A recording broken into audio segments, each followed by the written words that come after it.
Assalamualaikum warahmatullahi wabarakatuh. Perkenalkan, nama saya Zail Fitri dari kelas Kesmas D, NIM 70 200 119 113. Baik, di sini akan menjawab pertanyaan dari Ibu dan menjelaskan kenapa saya memilih jawaban tersebut. Adapun judulnya yaitu komposisi dan distribusi penduduk. Soal yang pertama, kenapa penduduk dapat juga disebut pengelompokan penduduk? Bagi dalam berbagai ciri atau karakteristik tertentu, pernyataan tersebut yaitu benar, karena komposisi penduduk menggambarkan susunan penduduk yang dibuat berdasarkan pengelompokan penduduk menurut karakteristik yang sama.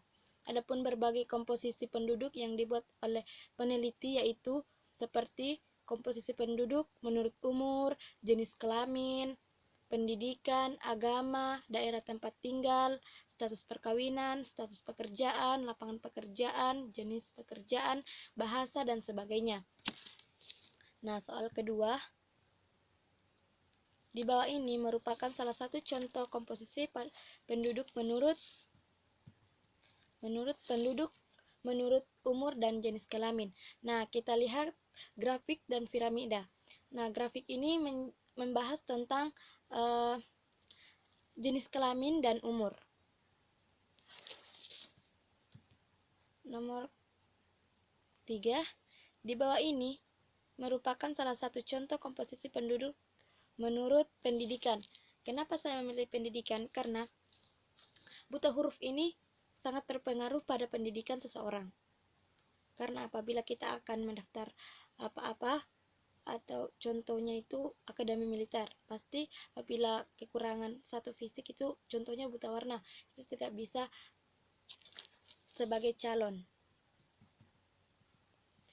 Soal selanjutnya, prorating untuk kelompok atau angka sisa yang tidak masuk dalam kategori data manapun, misalnya data umur, ada yang tidak masuk umur manapun dikarenakan kesalahan dan perolehan data atau hal lainnya, pernyataan tersebut benar.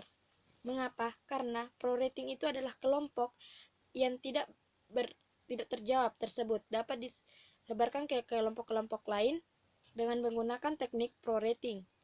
Ada dua teknik prorating yang dilakukan. Yang pertama, mengalihkan masing-masing kelompok penduduk dengan satu faktor pengalih dalam kurung itu R.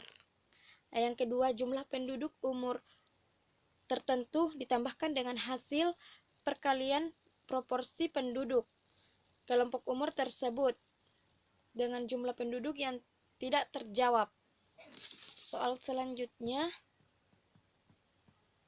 bagaimana cara mencari nilai yang dilingkari pada gambar tersebut?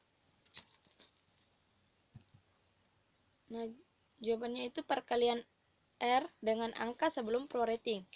Nah, dengan angka sebelum prorating, karena total sama total dibagi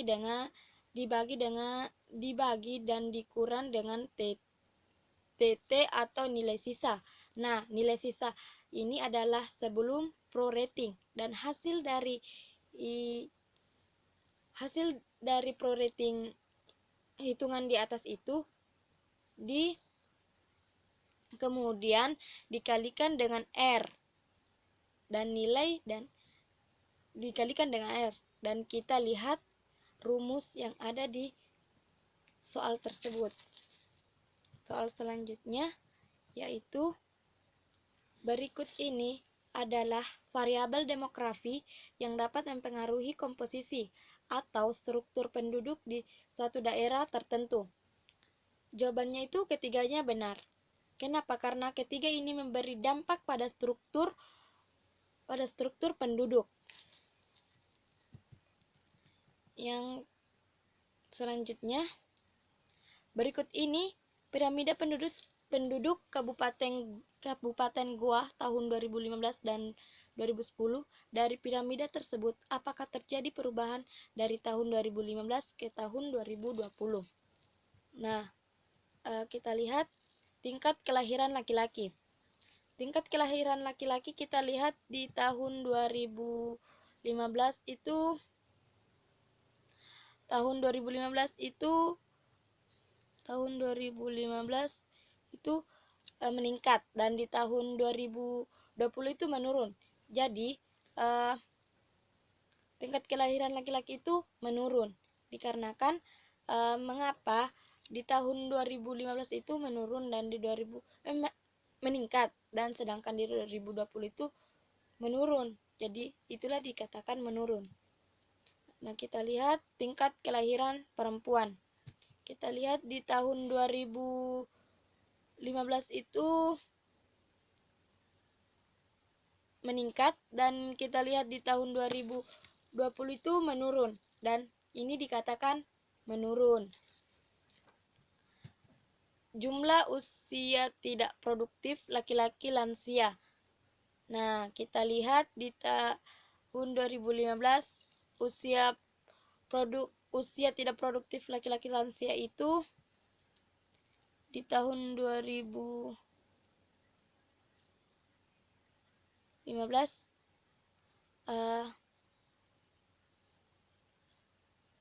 turun, dan di 2020 itu meningkat, dan kita nyatakan itu meningkat.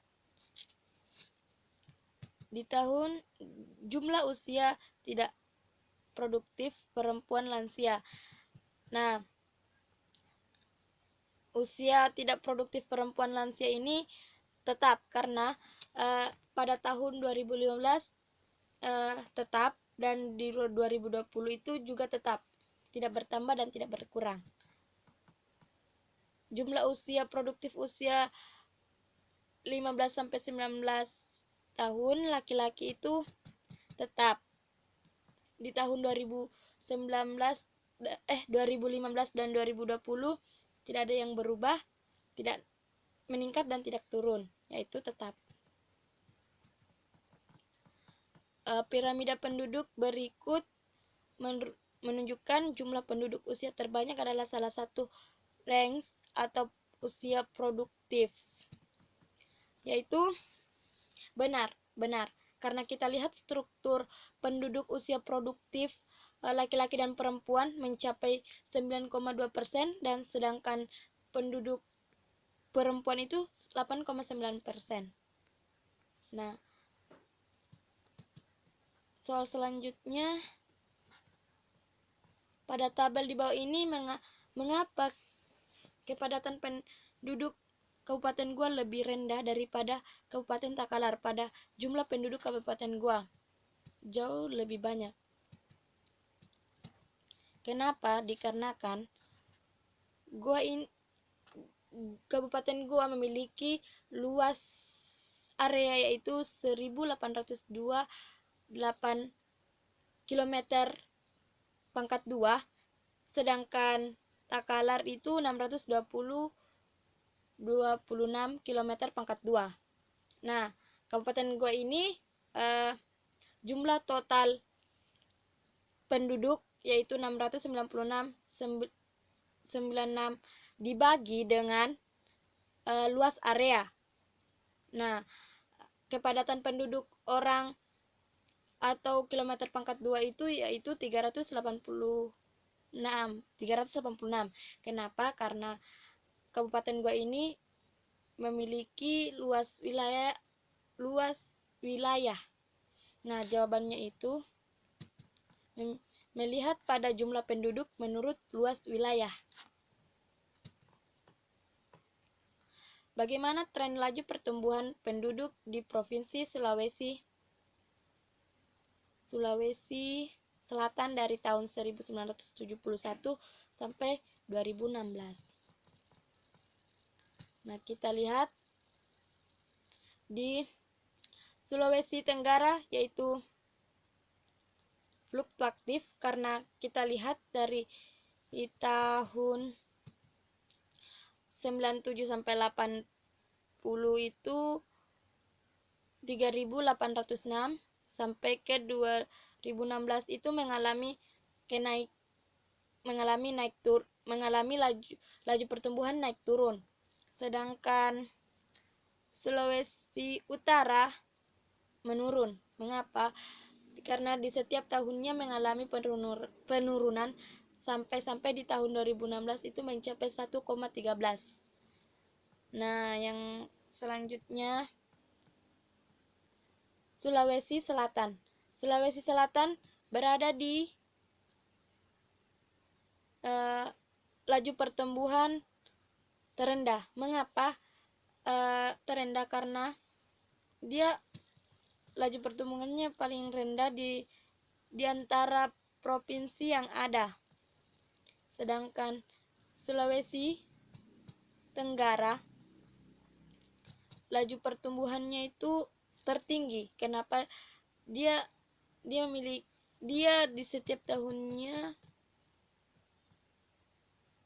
mengalami peningkatan, dan pada tahun 2016 itu menjadi 2.600. Tetapi dari sekian banyak provinsi, Sulawesi Tenggara inilah yang mempunyai laju pertumbuhan yang tertinggi. Selanjutnya, jelaskan apa yang terjadi pada tren kasus penyakit malaria di Sulawesi Selatan. Apakah ada kategori ledakan? Menurut Anda, apa penyebab hal tersebut? Nah, kasus penyakit malaria yang ada di Sulawesi Selatan khususnya, penyakit malaria ini dapat menyebabkan penderita komplikasi hingga meninggal. Dan di setiap tahunnya yang kita harapkan kasus ini menurun, akan tetapi malah meningkat sampai di tahun 2013 mencapai angka 55.893. Dan kategorinya ini meledak karena dari angka 2.132 sampai ke 55.893. Ini merupakan angka yang sangat hebat. Nah, penyebab penyakit malaria ini yaitu gigitan dari nyamuk Anopheles. Dan kenapa di setiap tahunnya meningkat? Dikarenakan yang rentan terkena itu seperti petani, nelayan, wiraswasta, dan buruh yang peluangnya besar terkena malaria. Sekian dari penjelasan saya dan jawaban saya. Mohon maaf jika melirik buku, karena sejujurnya saya tidak bisa menyampaikan secara langsung. Maaf Ibu. Sekian dan terima kasih. Wassalamualaikum warahmatullahi wabarakatuh.